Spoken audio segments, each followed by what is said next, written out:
আমার ইংলিশের সাবজেক্ট এটা উপরে যা পারলাম বললাম করলাম। আমি একটা দিনও আলহামদুলিল্লাহ না পড়ে কোনো ক্লাসে যাইনি। শেষে আমি বললাম যে আমি আসতে মাইকিং শুনলাম এখানে নাকি কোন এক আল্লামা দেলোয়ার হোসেন সাঈদী সাহেব আসবে সোলাইমানপুর অমুক মসজিদে। তো আমার দরকার, আমি যাব, যদি তোমরা যেতে চাও। দেখি ছেলে মেয়ে সব উঠে গেছে, 550-600 আমার ছাত্রছাত্রী থাকতো একটা। আমি বললাম যে মেয়েদের মতো ব্যবস্থা নাই, তোমরা ছেলেদের মধ্যে যারা যেতে চাও আসো। আমি মোল্লার ওয়াজ শুনলাম।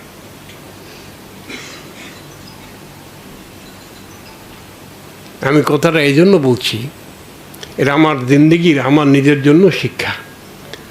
পরে ওনাকে দোকানে, বাজারের ভিতরে একটা দোকানের দোতলায় রাখছে। আমি সকালবেলা ফজর পড়ে মসজিদে ওনার সাথে দেখা করতে গেলাম।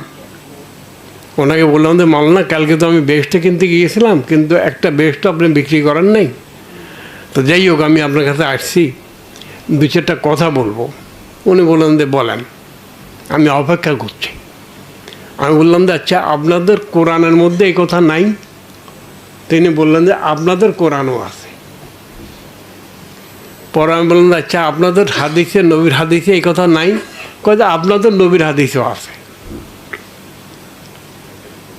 আমি তো দেখলাম যে গোলমেলা মালানা। পরে আমি বললাম যে আচ্ছা ঠিক আছে, আজকে আপনার প্রোগ্রাম আলমপুর, এদিকে সোলাইমানপুর, এটা কোটচাঁদপুর, এদিকে আলমপুর, ওদিকে ফুলবাড়ি। পরের দিন আলমপুরে প্রোগ্রাম। মাওলানা, আপনাকে আজকে শুধু শুধু লা ইলাহা ইল্লাল্লাহ এর উপরে কথা বলতে পারবেন কি না? আমি পারবো না, আমার আল্লাহ তৌফিক দিলে পারব।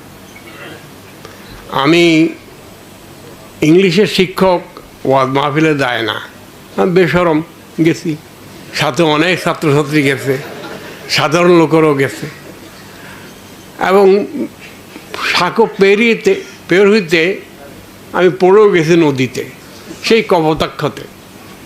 তারপরও পেছনে আসি নাই, ওই ভিজা কাপড় নিয়ে আমি ওই মওলানার আলোচনা শুনতে গেলাম। আল্লাহর রহমত, তিনি এর উপরে কথা বললেন। পরের দিন সকাল আবার গেলাম। আমি মাওলানা, কালকে তো আপনি এটা আপনি বলেছেন, আজকে ফুলবাড়িয়াতে প্রোগ্রাম, আপনি শুধু মোহাম্মদ রসুল্লাহ সাল্লাল্লাহু আলাইহি ওয়াসাল্লাম বলবেন। আমি চেষ্টা করব, আমার আল্লাহ আমাকে তৌফিক দেন। সেখানে আমি গেলাম। প্রথমটাতে আমি 1000 লোক দেখেছি সোলাইমানপুর, দ্বিতীয়টাতে 2-2.5 হাজার লোক দেখেছি, তৃতীয়টাতে 5000-এর বেশি উপরের লোক দেখেছি।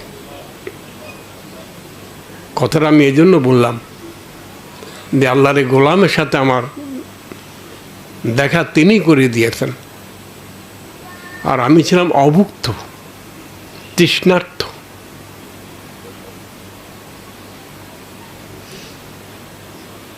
আমার ক্যান্সার হয়েছে, আমি আল্লাহকে শিকায়ত করি নাই। আমি দোয়া করছি, আল্লাহ আমি যেন তোমার বিরুদ্ধে কিছু না বলি, কোনো অভিযোগ না করি। কিন্তু আমি ওই সময় শিকায়ত করছি, আল্লাহ কি দিয়েছিল আমাদেরকে, আর এখন আমরা সেই কথাগুলি বলতে পারি না কেন?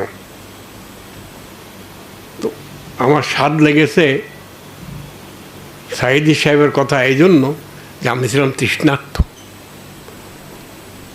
এখন আল্লাহ তাআলার মেহরবানি দেখুন, আমি নামাজ পড়তাম না যখন, তখনও মাওলানা মোহতারাম ওই বার্ষিকী মাদ্রাসায় ওয়াজ মাহফিল হইতো, সেটাতে কিন্তু চাদর একবারে ভালো মতো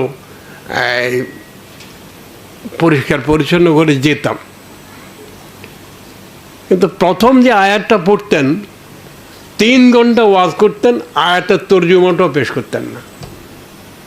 আর আজকে দেখেন, আল্লাহর রহমতে শুধু আমাদের এদেশেই না, সারা দুনিয়াতে হয়েছে, কিন্তু এদেশে অনেক।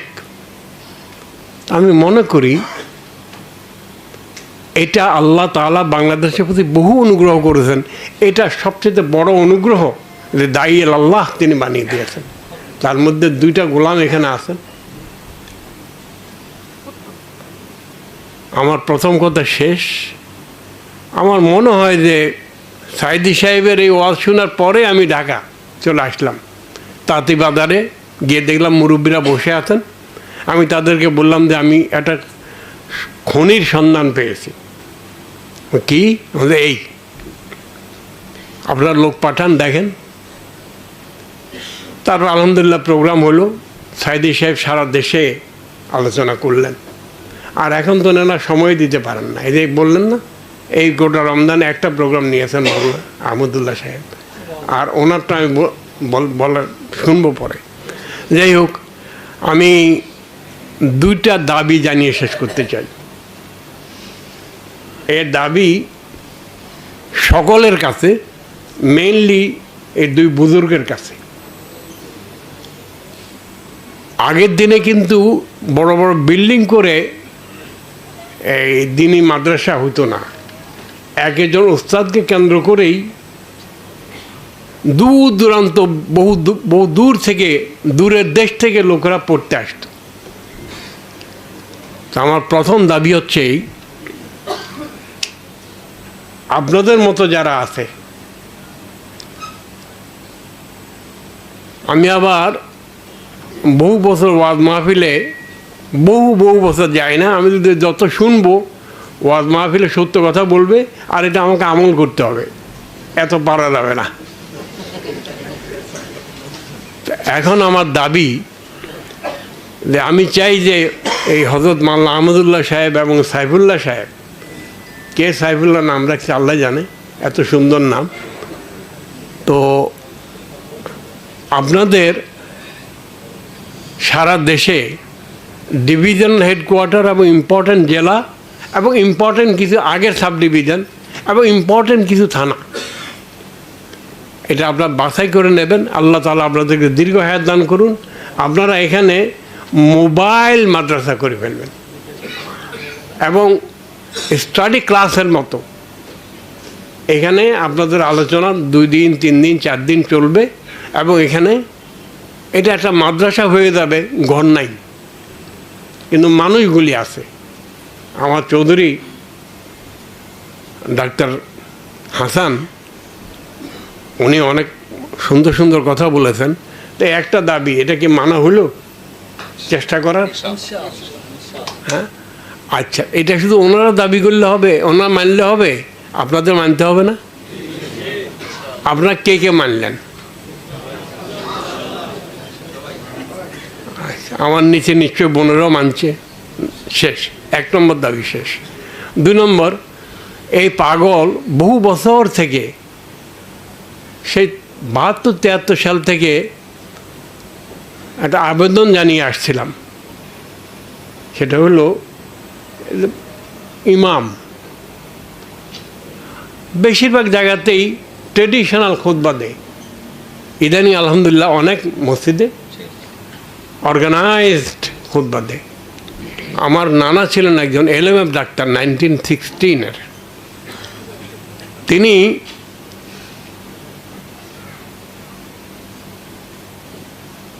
বছরের প্রথম 3 মাস যত রুগী আসুক, চিকিৎসা শেষে তৌহিদের দাওয়াত দিতেন। 4 মাস, প্রথম 4 মাস তৌহিদের দাওয়াত দিতেন এই অল্প সময়ে। তারপরে 4 মাস রেসালাতের দাওয়াত দিতেন, না সরি 3 মাস রেসালাতের দাওয়াত দিতেন। তারপরে আখেরাতের দাওয়াত দিতেন, আর শেষে কোরআন এবং হাদিস এর দাওয়াত দিতেন। সারা জিন্দেগি করেছেন এটা। আচ্ছা, আপনারা যারা ডাক্তার, 1973-74 সালে এই ঢাকাতেই মেডিকেল কলেজে আল্লাহর এক গোলাম, আপনারা তাই কেউ চিনেন না, এখানে আছে। আমি মেডিকেল কলেজে স্পেশাল দাওয়াতি কাজ শুরু করলাম। আমাকে কেউ বললেন যে আপনি এটার উপর এত জোর দিচ্ছেন কেন? আমি বললাম যে এমন হইতে পারে এদেশে আমরা কেউ থাকবো না, কিন্তু এই দেশ 2 শ্রেণীর লোক ছাড়া চলবে না। এক ডাক্তার, আরটা হচ্ছে কৃষিবিদ। ডাক্তারদের যেখানে যায় তারা আলোকবর্তিকা হিসাবে কাজ করবে। আর আমি তখন ওই যে বড় কমিউনিস্ট নেতা ছিলেন হিন্দু, মনি সিং, আমাদের মনি সিং অসুস্থ হয়েছে, এবং দাড়িওয়ালা ডাক্তারের কাছে গিয়েছে। ডাক্তার রোগও দেখতেছে এবং তৌহিদের কথা বলতেছে। মনি সিং কি তার হাত কেড়ে নেবে? না, আমি তোমার কাছে চিকিৎসা করব না, এটাই করবে না। তো এই ডাক্তাররা তারা আলোকবর্তিকা হিসাবে বাংলাদেশের এক একটা এলাকাকে উজ্জ্বল করবে, আলোকিত করবে। এখন এই ইবনে সিনা আমি আপনাদেরকে সাক্ষী রেখে বলতেছি, এটা আমার বিরাট স্বপ্ন ছিল করার। অনেক বছর লেগেছে শুরু করতে। আজকে ইবনে সিনার সুনাম দুই কারণে হয়েছে। একটা হচ্ছে যে বাপেরা মেয়ে পড়াইতে পাঠায়, এখানে ইজ্জতের একটা নিরাপত্তা আছে। আর আপনার টিচার যারা আছেন তারা আমি শুনেছি ভালো পড়ান। অল্প কয়েকটা প্রাইভেট মেডিকেল কলেজের মধ্যে ইবনে সিনা একটা। কিন্তু বাপের ছেলেকে বা মেয়েকে মেডিকেলে পড়ায় কী জন্য? পাশ করলে পয়সা আয় করতে পারবে ভালো। তো তারা এই কাজটাই তো করে। পাশ করার পরে পয়সা আয়ের জন্য বাপে পড়াইছে, মায়ে পড়াইছে, তো এই কাজটাই তো করে নাকি? আল্লাহ কি কোনো দায়িত্ব দিয়ে পাঠায়নি? তো সেটা কে করবে? আপনি আমার কথা বুঝতে পারছেন? আমিও শেষ করতে চাই। আজকে আহমদুল্লাহ সাহেবের প্রোগ্রাম না হলে আমার এখানে আসা হইতো না। আর এখানে না আসলে এই promised boys and girls, ladies and gentleman, আমার মায়েরা, বোনেরা, মেয়েরা এবং আমার ভাইয়েরা, বাপেরা, ছেলেরা, আমি আপনাদের চেহারা একসাথে দেখতাম না। আমার এই হয়তো পড়ন্ত বেলায় অথবা আরও অনেক দিন বেঁচে থাকতে হবে, একটা দোয়া করবেন বিছানায় শুয়ে শুয়ে যেন না মরি। আমি এই দাবি করতে চাই, দুনিয়ার জন্য ডাক্তার হবেন না আপনারা, দিনের জন্য ডাক্তার হন, দেশের জন্য ডাক্তার হন, মানুষের জন্য ডাক্তার হন। এবং মানুষ মানুষ মানুষ মুসলমান নয়, হিন্দু নয়, বৌদ্ধ নয়, খ্রিস্টান নয়, ইহুদি নয়, মানুষ। এবং আপনারা মেহরবানি করে বাংলাদেশের প্রতি ইঞ্চি মাটিকে, প্রতিটি বালু কোনাকে মানুষ হেঁটে যাওয়ার সময় যেন শুনে লা ইলাহা ইল্লাল্লাহ পড়তেছে। কী আওয়াজ কোত্থেকে আসে? মানুষ নেই, ওই বালি থেকে, গাছ থেকে, পালা থেকে, সব জায়গা থেকে যেন আওয়াজ আসে। সেদিনটা আল্লাহ তাআলা আমাদেরকে দেখে যাওয়ার তৌফিক দেন।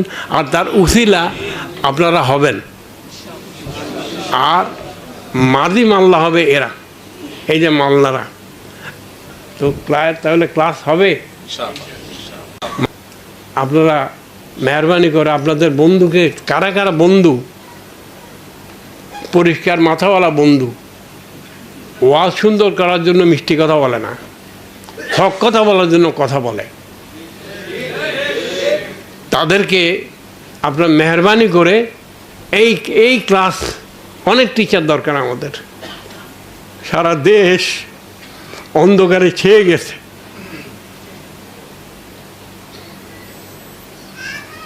এটাকে আলোকিত করতে হলে এই রশি আপনাদেরকে ধরতে হবে। এই নৌকা, নদীতে পানি নেই, টেনে নিয়ে যেতে হবে। যেমন ইস্তাম্বুল জয় করেছিলেন, ওই জাহাজ টেনে নিয়ে গিয়েছিল যেভাবে, সেভাবে আপনারা নেবেন। আর আপনাদেরকে আসলেই টেনে নিয়ে যাবেন কে? আল্লাহ। আমি ইবনে সিনার সকলকে শুকরিয়া জানাই। এই আহমদুল্লাহ সাহেব আর আহমদুল্লাহ সাহেবের রসুল্লাহ সাইফুল্লাহ সাহেব, তাদেরকে দেখলাম। আর এরকম একটা আপনাদেরকে একসাথে দেখার একটা লোভও ছিল, এটাও পূরণ হলো। আমি আমার কথা শেষ করতে চাই।